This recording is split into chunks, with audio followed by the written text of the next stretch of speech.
Hello everyone, this side Hemant Jain. मैं बात करूंगा आज यूपीएससी सिविल सर्विसेज एग्ज़ाम की 2023 का पेपर जो अभी होने वाला है नेक्स्ट कुछ महीनों के अंदर। ठीक है, इसमें भी जो हम बात कर रहे हैं इनिशियली वो सबसे इम्पोर्टेंट पॉइंट है, वो है CSAT, civil services aptitude test. तो सी सेट में क्या इंपॉर्टेंट क्वेश्चंस है, क्या इस बार क्वेश्चन पूछे जा सकते हैं, क्या पैटर्न रह सकता है, उसके बारे में मैं आज आपसे डिटेल में बात करूंगा।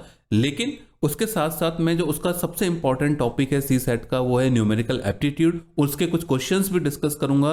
तो ये जो वीडियो है सिर्फ एक इंफॉर्मेटिव वीडियो नहीं है आपके लिए। ये वीडियो आप किस तरह के क्वेश्चन का पैटर्न आता है एग्जाम में, क्या एक्सपेक्टेड है, उसके लिए भी बहुत जरूरी है। तो ये जो मेरा लास्ट 18-20 ईयर्स का एक्सपीरियंस है, उस एक्सपीरियंस के बेसिस पे मैं ये वीडियो आपके सामने लेके आ रहा हूँ। ठीक है, तो आज हम डिस्कस करेंगे न्यूमेरिकल एप्टीट्यूड टॉपिक को, फिर नेक्स्ट डे में हम अलग टॉपिक को डिस्कस करेंगे। और मैं सी सेट की बात ही स्टार्टिंग में क्यों कर रहा हूं, उसका एक रीजन है।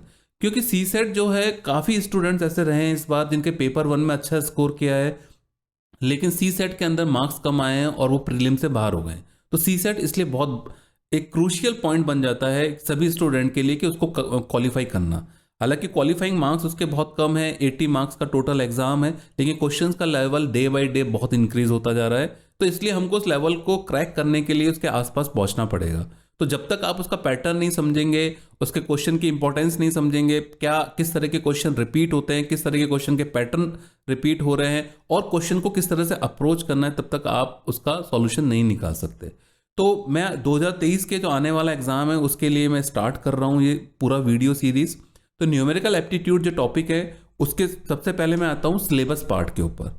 ठीक है, ये जो सिलेबस में मैंने अभी 5-6 टॉपिक्स लिखे हुए हैं, ये टॉपिक्स मेरे हिसाब से न्यूमेरिकल एप्टीट्यूड के अंदर कवर होते हैं। उसमें जो टॉपिक्स है वो है rational number, irrational number, prime number और उसकी प्रॉपर्टीज, देन इंडिसेज है, पावर्स वाले क्वेश्चन आते हैं, लॉगरिथम्स के ऊपर क्वेश्चंस आते हैं, बोर्ड मास के ऊपर क्वेश्चन आते हैं, एचसीएफ एलसीएम के ऊपर लास्ट टाइम भी क्वेश्चन आया था 2022 में, वो क्वेश्चन एग्जाम में बनते हैं, और डिविजिबिलिटी टेस्ट के ऊपर क्वेश्चन बनते हैं। तो ये सारे टॉपिक जो है मैंने न्यूमेरिकल एप्टीट्यूड के अंदर कवर किए हुए हैं।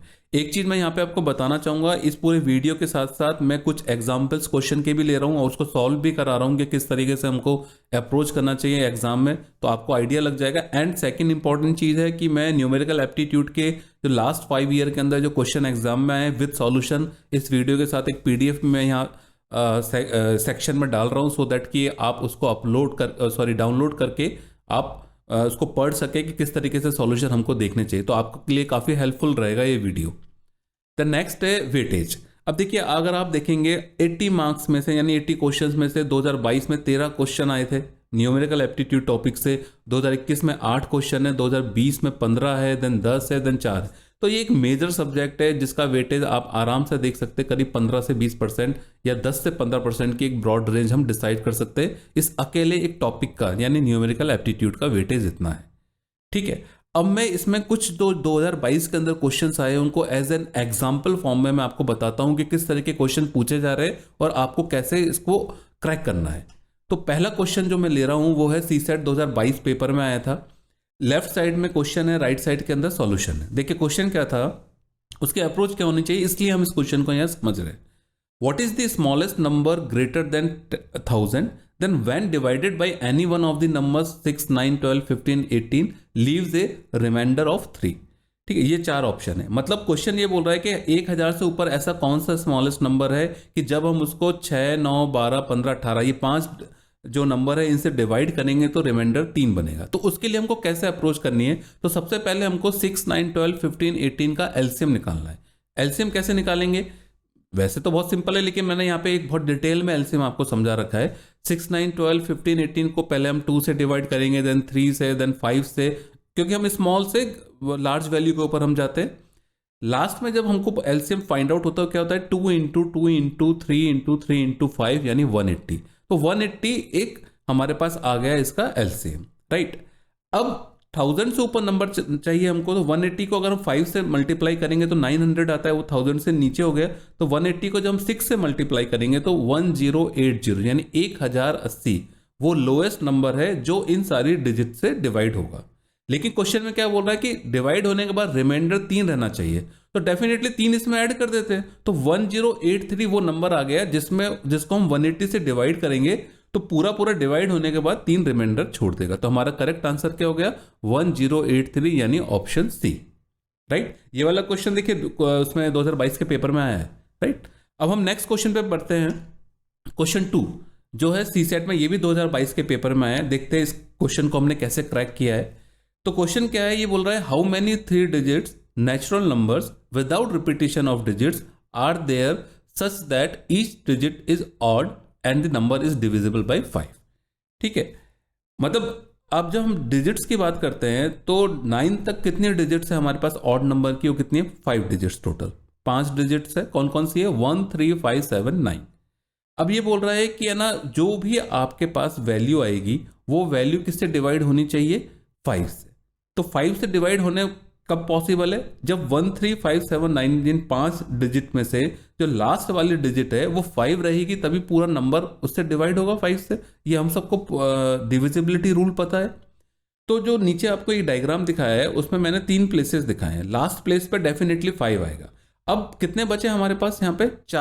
2 स्पेसेस बचे, और उन स्पेसेस को हम कितने नंबर से, कितने डिजिट से फिल कर सकते हैं? 4 डिजिट से, क्योंकि 5 तो हमने फ्रीज कर दिए।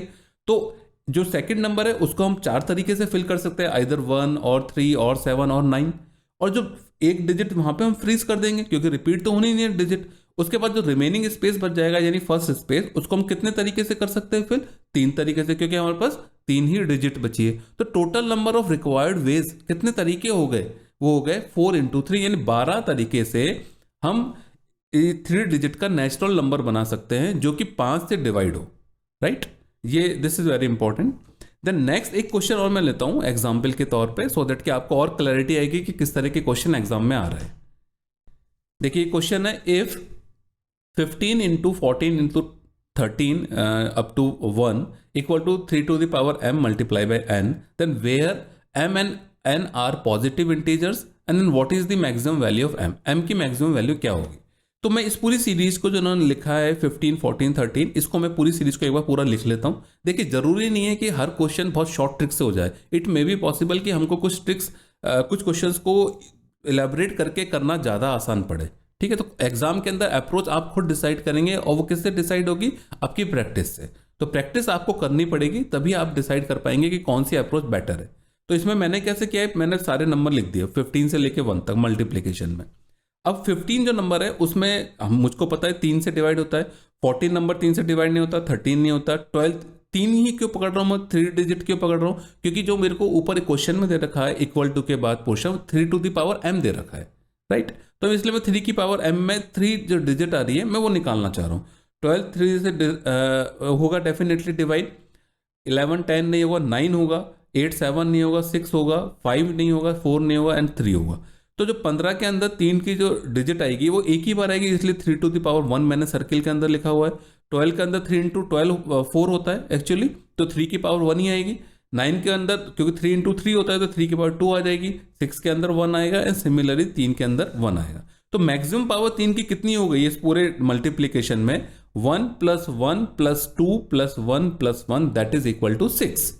तो 3 की जो पावर है मैक्सिमम कितनी होगी इस मल्टीप्लीकेशन में? 3 to the power 6 होगा। n क्या है उसको छोड़ दीजिए, क्योंकि हमसे पूछा भी नहीं गया है, इसलिए हम उसके ऊपर वर्कआउट भी नहीं कर रहे। तो m क्या जो मैक्सिमम वैल्यू है वो कितनी हो सकती है? वो 6 हो सकती है, राइट। तो इस तरीके के क्वेश्चन एग्जाम के अंदर बन रहे हैं सी सेट में, है ना। और इससे डिफिकल्ट भी आ रहा है, इससे इजी भी आ रहा है। बट हमको एक्चुअली वो, क्योंकि देखिए ये सिर्फ क्वालिफाइंग पेपर है, इसमें कोई बहुत ज़्यादा स्कोर करने की जरूरत नहीं है, लेकिन क्वालिफाई तो करना पड़ेगा ना। तो क्वालिफाई करने के लिए हमको डेफिनेटली बहुत अच्छा स्केल पे प्रिपरेशन करनी पड़ेगी। तो सी सेट के अंदर जो क्वेश्चंस आ रहे हैं एग्जाम के अंदर, वो मैंने 2022 का एक पैटर्न दिखाया है आपको न्यूमेरिकल एप्टीट्यूड टॉपिक के अंदर, ठीक है। और इसके बाद जो नेक्स्ट टॉपिक लेंगे वो अगला टॉपिक हमारा डेफिनेटली डिफरेंट टॉपिक होगा। उसके अंदर भी मैं कुछ एग्जाम्पल से आपको एक्सप्लेन करूंगा कि किस तरीके से आपको एग्जाम में अप्रोच करनी चाहिए और किस तरह से आपको माइंडसेट बनाना चाहिए क्वेश्चंस को करने के लिए। मैं यहाँ पे 2 इंपॉर्टेंट चीज़ आपको लास्ट में बताना चाहूँगा। पहली चीज़ कि आपको बहुत अच्छे से प्रैक्टिस करनी है। प्रैक्टिस नहीं होगी तो एग्जाम में कॉन्फिडेंस नहीं आएगा और क्वेश्चन आपको यही पता नहीं लगेगा कि क्वेश्चन को हम कहाँ से अप्रोच करें, ठीक है। और क्वेश्चन की अप्रोच समझ में आएगी तो क्वेश्चन में बहुत टाइम वेस्ट हो जाएगा। दूसरी इंपॉर्टेंट चीज जो मैं बताना चाहूंगा आपको, प्रीवियस ईयर के क्वेश्चन लगाने हैं, क्योंकि उसी से कॉन्फिडेंस बिल्टअप होगा। इसके लिए मैं आपको लास्ट 5 ईयर के क्वेश्चंस मैं आपको यहाँ पे शेयर कर रहा हूँ, उसकी PDF वो आप डाउनलोड करके उन क्वेश्चंस को एक बार देख लीजिए। मैं उसमें 2018 से लेकर 2022 तक के क्वेश्चन है सारे, और देन उसको सॉल्व कीजिए, तब आपको आइडिया लग जाएगा कि आपको एग्जाम में किस तरीके से अप्रोच करना है। और आपके लिए संभव है तो आप उससे पहले के भी क्वेश्चन लगाइए, ठीक है। तो चलिए नेक्स्ट वीडियो में मिलते हैं। Thank you very much.